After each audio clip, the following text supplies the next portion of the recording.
17 বছরের একটি ব্যর্থ দল বলে মন্তব্য করেছেন বহিষ্কৃত সাবেক বিএনপি নেত্রী ও সংসদ সদস্য ব্যারিস্টার রুমিন ফারহানা। শুধু তাই নয়, দলটির সিনিয়র নেতাদের বিরুদ্ধেও গুরুতর অভিযোগ তুলে ক্ষোভ প্রকাশ করেন সাবেক এই বিএনপি নেত্রী। ফারহানা খুবই বিএনপির জন্য খুবই বিব্রতকর একটা মন্তব্য করেছেন এবং বিএনপিকে ব্যর্থ দল হিসেবে তিনি ঘোষণা করেছেন। হঠাৎ করে রুমিন ফারহানাকে বিএনপির অনেক নেতা কর্মীরা আওয়ামী লীগের দালাল বলা শুরু করে দিয়েছে। কেন হঠাৎ এমন কি হয়ে গেল যে রুমিন ফারহানাকে আওয়ামী লীগের দালাল এই কথাটাই শুনতে হবে? রুমিন ফারহানাকে গ্রেফতার করেছে পুলিশ। রুমিনদের মতো ব্যক্তিরা বিএনপির জন্য এখন কলঙ্ক। একজন জেনারেল যোদ্ধাকে বলছে ফকিরের পোলা। ভাই তুই এলিট, তুই কি করছিস? 24 ঘন্টার মধ্যে রুমিন ফারহানাকে কুত্তার মতো পিটিয়ে দেশছাড়া করার ভয়ঙ্কর হুঁশিয়ারি দিলেন হাসনাত আব্দুল্লাহ। রাজনীতিবিদ রুমিন আপাকে আহ্বান জানাবো এই ধরনের চর্চা থেকে আমাদের সবাইকে বেরিয়ে আসতে। অবশেষে আজ রুমিন ফারহানা গ্রেফতার হয়ে ম্যাজিস্ট্রেটকে অপমান করার কারণে। দর্শক দেখতে পাচ্ছেন রুমিন ফারহানা গ্রেফতার হয়েছে এবং তাকে গাড়ি দিয়ে বিএনপি চেয়ারম্যান তারেক জিয়া ব্যারিস্টার রুমিন ফারহানাকে লক্ষ্য করে তীব্র ভাষায় আক্রমণ করে। বিএনপির অনেক বড় বড় নেতা মামলার ভয়ে গর্তে লুকিয়েছিলেন, তখন রুমিন ফারহানা একাই বাঘিনীর মতো সরকারের বিরুদ্ধে কথা বলেছেন। সংসদে দাঁড়িয়ে তার ক্ষুরোধার বক্তব্য সরকারের অনেক মন্ত্রীর বুকে কাঁপন ধরিয়ে দিয়েছে। দর্শক, এবার প্রধানমন্ত্রী তারেক জিয়াকে চাঁদাবাজ বলে গালি দিয়েছেন রুমিন ফারহানা। ইতিমধ্যে কিন্তু রুমিন ফারহানাকে গ্রেফতারের নির্দেশ দিয়েছেন এবং খুব দ্রুতই তাকে গ্রেফতার করা হচ্ছে। দর্শক, আজকের এই ভিডিওর মাধ্যমে আপনারা দেখতে পারবেন রুমিন ফারহানা বেশ কিছুদিন ধরে কিন্তু আওয়ামী লীগের দালালি করছেন, আওয়ামী লীগের পক্ষ নিয়ে কথা বলছেন। এবার সরাসরি প্রধানমন্ত্রী তারেক জিয়াকে সে গালি দিয়েছেন এবং চাঁদাবাজ, দেশে গ্যাস নেই, বিদ্যুৎ নেই, এই সকল কিছু নিয়ে এবার কঠিন মন্তব্য করলেন রুমিন ফারহানা। দর্শক, চলুন এই ভিডিওতে আমরা দেখে আসি। খুবই গুরুত্বপূর্ণ একটি ভিডিও, তাই না টেনে সম্পূর্ণ ভিডিওটি দেখবেন। চ্যানেলে নতুন হয়ে থাকলে সাবস্ক্রাইব করে রাখবেন পরবর্তী ভিডিওর জন্য। একটি লাইক করে দেখতে থাকুন সম্পূর্ণ ভিডিওটি। রাজশাহী বিশ্ববিদ্যালয়ে জুলাই গণঅভ্যুত্থান নিয়ে যেত একটি চিত্র প্রদর্শনীতে 71 ও 24কে দাড়ি পাল্লার দুই পাশে রাখা হয়েছে, যেখানে 24-এর পাল্লাটা ভারী দেখানো হয়েছে। শিল্পী বলছেন এটি প্রতীকী, মুক্তিযুদ্ধকে খাটো করার উদ্দেশ্য ছিল না। কিন্তু এই যে 71 এবং 24কে বারবার মুখোমুখি করা হয় এবং 71কে খাটো করবার যে প্রবণতা দেখা যায় অনেক সময়, এটি কি অশনি সংকেত নয়? আপনার মনে হয় না যেটা করাই হয় আওয়ামী লীগকে আরো বেশি স্ট্রেংথেন করার জন্য, এবং এর মধ্যে দিয়ে আওয়ামী লীগ আবারও বলার সুযোগ পায় যে মুক্তিযুদ্ধ এবং তার চেতনা কেবলমাত্র তাদের হাতেই নিরাপদ। অর্থাৎ যারা আওয়ামী লীগ করে এবং আওয়ামী লীগের ফলোয়ার্স, সাপোর্টার্স, ওয়ার্কার্স, তারার বাইরে আর কেউ মুক্তিযুদ্ধকে ভালোবাসে না, ধারণ করে না, লালন করে না, শ্রদ্ধা করে না, সম্মান করে না, তাই না? ঠিক যেভাবে চাঁদাবাজি, ঠিক যেভাবে মববাজি, ঠিক যেভাবে নারীর প্রতি সহিংসতা, আইন শৃঙ্খলা পরিস্থিতির অবনতি, জুডিশিয়ারির উপর হামলা, এই সব কিছুর মধ্যে দিয়ে আমরা আওয়ামী লীগকে আবারও ফিরিয়ে আনবার পথ অনেক বেশি সুগম করি। একইভাবে মুক্তিযুদ্ধকে যখন আমরা 24-এর সঙ্গে মুখোমুখি করি, আবারও আমরা সেই আওয়ামী লীগকে অনেক বেশি শক্তিশালী করে দেই এবং আমরা প্রাসঙ্গিক এবং আমরা আবারও আমাদের অ্যাক্টিভিটিসের মধ্য দিয়ে সেই শেখ হাসিনা যেটা বলতেন যে আওয়ামী লীগের হাতেই মুক্তিযুদ্ধ নিরাপদ, এর বাইরে আর কারো হাতে না, সেটাকেই কিন্তু আমরা স্টাবলিশ করি। এখন এই কথাগুলো, যেমন দুদিন আগে খালেদ মহিউদ্দিন আমাকে তার একটা শোতে বলছিলেন যে আমি গুপ্ত আওয়ামী লীগ কিনা, এটা দেখলাম খুব ভাইরাল হয়ে যায়।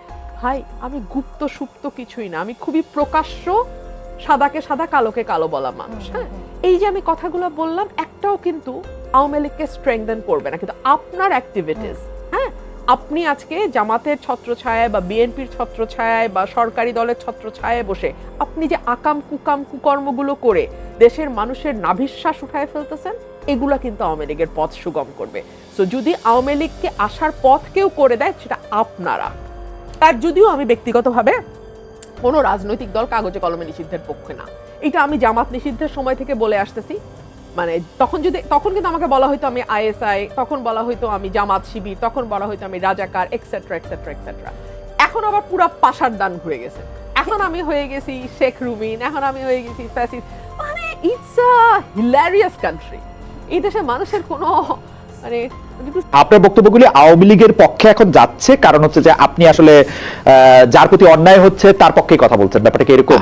যে এখন সিম্পল, একদম একদম ভেরি সিম্পল। কিন্তু আওয়ামী লীগ এত বছর ধরে, মানে একটা প্রশ্ন তো আসেই যে আওয়ামী লীগ এত বছর ধরে যদি এত অন্যায় করতে পারলো, তার বিরুদ্ধে আসলে আমরা ন্যায় কেন করবো? মানে অনেকেই প্রশ্ন আমারও করে যে মানে অন্যায় রে তো অন্যায় দিয়ে করবো কেন জানেন? আপনি যে আওয়ামী লীগের চেয়ে বেটার, আপনি আওয়ামী লীগকে সরাইছেন কেন? কারণ আওয়ামী লীগ খারাপ ছিল। তো আপনি যদি সেটাই আবার করেন তাহলে আওয়ামী লীগের দোষ কি ছিল? আপনি যদি সেই মিথ্যা মামলা দেন, আপনি যদি সেই গায়েবী মামলা দেন, আপনি যদি শিরিন শারমিন চৌধুরীকে তার এই বয়সে খুনের মামলা দিয়ে মাটিতে ফেলে দেন, দলের নেত্রীকে এই হেনস্থা করা হয়েছিল, তখন সেটা যদি আমাদের কষ্ট লেগে থাকে, তাহলে আজকে যখন আবার কাউকে না কাউকে পলিটিক্স করার কারণে এভাবে হেনস্থা করছে কেউ না কেউ, তখন তো আমার সেটা প্রতিবাদ করতে হবে, না হলে তো আমার আগে প্রতিবাদটা লেজিটিমেট হয় না। তার মানে কি, যখন আমি ব্যক্তি দেখে প্রতিবাদ বেছে নেই, তার মানে আমি আসলে ন্যায়টাকে সমর্থন করি না, আমি ব্যক্তির চর্চাটা করি। আমি সেটা করতে চাই না খালেদ ভাই। আপনি আওয়ামী লীগকে বাঁচিয়ে রেখেছেন, আওয়ামী লীগের নেগেটিভ ধরে রাখার কাজ করছেন। মানে আপনি আসলে একজন মানে গুপ্ত আওয়ামী লীগার, আপনার মনের মধ্যে আওয়ামী লীগটাই আছে। যখন আওয়ামী লীগ আইসিতে ঢুকে আমি গিয়ে আওয়ামী লীগরে বাঁচাই না। হইলেন লাইফ সেভিং মেশিন, আপনি তো সময় বিএনপি করতেন, সেজন্য আপনি বিএনপিকে বাঁচাতে চেষ্টা করছেন। আপনি তো আওয়ামী লীগ করেন না নাকি করেন? সেজন্য যখন আপনার প্রতিপক্ষের হাত থেকে তলোয়ার পড়বে, তখন তাকে আঘাত করা সবচেয়ে বড় কাপুরুষের কাজ।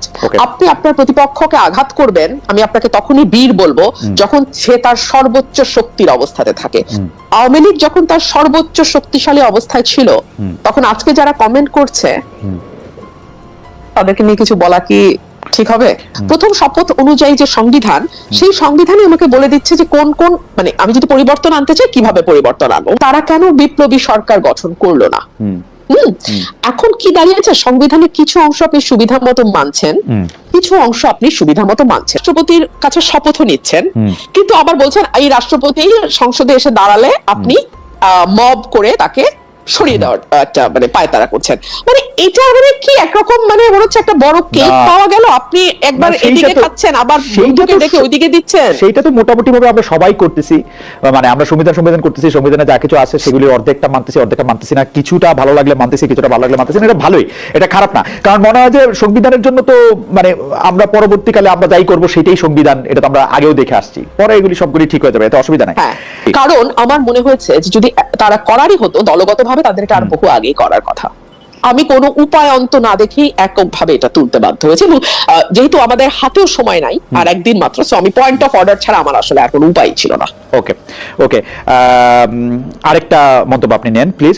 উনি সংসদে স্বরাষ্ট্রমন্ত্রীর প্রশংসা করেন, কিন্তু এখানে সমালোচনা করছেন, এটা কি ঠিক? বিরোধিতা করলে সংসদে করতেন, এটা নিয়ে কি বলে? আপনি স্বরাষ্ট্রমন্ত্রী প্রশংসা করেছেন, এখানে আপনি নিন্দা করছেন, সংসদে আপনি কেন তার? কিছু কথা আমরা সার্কাস্টিক্যালি বলি, সার্কাসম যদি না বুঝে তাহলে আসলে কিভাবে বুঝায় বলবো যে ওটা আসলে সার্কাসম ছিল, এটা কিন্তু একটা জোক ছিল। মানে জোক বলে দিয়ে আসলে একটু বলতে হবে যে আপনি একটু আমাদের দর্শকদের উদ্দেশ্যে একটু বলতে পারেন যে সংসদে আপনি আসলে স্বরাষ্ট্রমন্ত্রীকে নিয়ে কি বলেছেন, মানে জোকটাও যদি একটু বলতেন আর কি। তাহলে আমি কিন্তু আজকেও বলছি এই সংবিধানে অসাধারণ। ও আচ্ছা আচ্ছা, ওনার অসাধারণ অন্য জায়গায় হলে ভালো হতো। হ্যাঁ অ্যাবসলিউটলি। ভারত যেন ডক্টর ইউনূস সরকারের বিদায় আর বিএনপিকে ক্ষমতায় আনার জন্য মুখিয়েছিল, এটা অনেকে বলে থাকেন। কিন্তু মে মাসের প্রথম সপ্তাহ থেকেই ভারতের পর্যটন ভিসা স্বাভাবিক করা হবে, সেইটাও একটা একরকম কথা আমরা শুনতেও পেয়েছিলাম। কিন্তু আমার কাছে ডক্টর ইউনূস সরকারের সাথে বিএনপি সরকারের ভারত বিষয়ে অবস্থান খুব বেশি বদল মনে হয় না। শুধুমাত্র জনাব খলিলুর রহমানের ভারত সফর করে শেখ হাসিনাকে প্রত্যার্পণ, মানে শেখ হাসিনাকে বাংলাদেশে ফেরত দেওয়ার ব্যাপারে একটা কথা আদায় করা ছাড়া আপনি এটাকে কিভাবে দেখেন? আসলে কি ভারত শেখ হাসিনাকে ফেরত দেওয়ার ব্যাপারে সিরিয়াস? মানে আপনি আপনার টেকটা কি, আপনি যদি একটু বলতেন। আমি একজন পলিটিক্যাল পার্সন হিসেবে আমার কাছে মনে হয় যে এটা ভারত কখনো করবে না, because Sheikh Hasina was the tested and trusted friend of India. এখন যদি তারা শেখ হাসিনাকে ফেরত দেয়, এটা কিন্তু তাদের অন্য বন্ধু যারা আছে বিভিন্ন দেশে, তাদের কাছে একটা খারাপ বার্তা যাবে।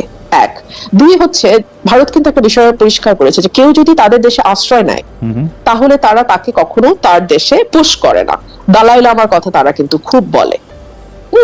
সো এখন আমি এই সকল কিছু দেখে আমার কাছে মনে হয়েছে যে আমার মনে হয় না শেখ হাসিনাকে তারা ব্যাক করবে। আর তাছাড়া আমাদের বন্দি মানে যে বিনিময় চুক্তিটা আছে, হ্যাঁ, মানে ফেরত পাঠানোর যে চুক্তিটা, সেটা কিন্তু অনেকগুলো ইফস এন্ড বাটস আছে। আমি মানে গত 24 সালে পড়েছিলাম এটা, এখন আর অত একদম এক্স্যাক্টলি বলতে পারবো না আপনাকে, মুখস্থ নাই, কিন্তু যদি পলিটিক্যাল মোটিভেটেড কেস যদি তারা মনে করে, হ্যাঁ, তখন কিন্তু তারা কিছুতেই আর বন্দীকে ফেরত পাঠায় না। এবং ডেফিনেটলি শেখ হাসিনা যেহেতু পলিটিশিয়ান, ওনার কেস তো পলিটিক্যালি মোটিভেটেড, তো তারা বলবেই। সো মানে এইসব নানান দিক দেখে আমার কাছে মনে হয়েছে যে না, এটা তাদের ফেরত পাঠানোর কথা। আপনি এনসিপিতে যোগ দিতে পারেন সোশ্যাল মিডিয়াতে এমন আলোচনার প্রেক্ষিতে আপনি নিজেই ফেসবুকে জবাব দিয়ে যা বলেছেন সেটি আমরা দেখেছি যে সরাসরি হা না বললেও পরে এক সাক্ষাৎকারে সেটিকে গুজব গুঞ্জন বলেছেন। আপনার ফেসবুক পোস্টে আপনি ইংরেজিতে বিখ্যাত বাণী একটা করেছেন, যার বাংলা অনুবাদ অনেকটা এরকম হতে পারে: গুজব রটায় নিন্দুকেরা, ছড়ায় বোকারা, আর বিশ্বাস করে গাধারা। সম্মানিত দর্শক, আশা করি সকলে পুরো ভিডিওটি দেখলেন। এই ভিডিও সম্পর্কে অবশ্যই আপনাদের মতামত ভিডিওর কমেন্ট বক্সে লিখে জানাবেন। দর্শক, এই ধরনের প্রতিনিয়ত আপডেট ভিডিওগুলো সবার আগে পেতে অবশ্যই চ্যানেলটিকে সাবস্ক্রাইব করে পাশে থাকা বেল বাটনটি অন করে রাখবেন পরবর্তী ভিডিওগুলো সবার আগে পাওয়ার জন্য। আজকের মতো ভিডিওটা এখানে শেষ করলাম, দেখা হচ্ছে পরবর্তী ভিডিওতে। সেই পর্যন্ত ভালো থাকবেন, সুস্থ থাকবেন। আসসালামু আলাইকুম ওয়া রাহমাতুল্লাহ।